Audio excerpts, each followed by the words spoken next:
All right, we've been talking about the hot weather here and fire danger elevated. Red flag warnings are covering part of the Front Range until 7 o'clock. October marks the peak of a secondary fire weather season in Colorado. Here's meteorologist Corey Reppenhagen with more.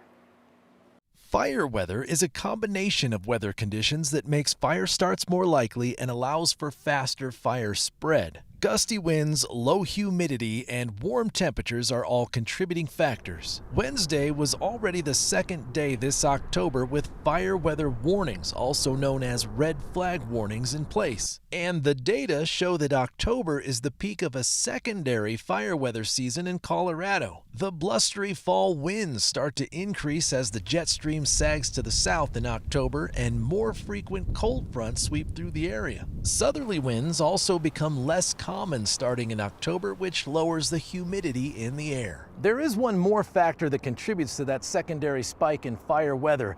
The grasses start to die and cure in October.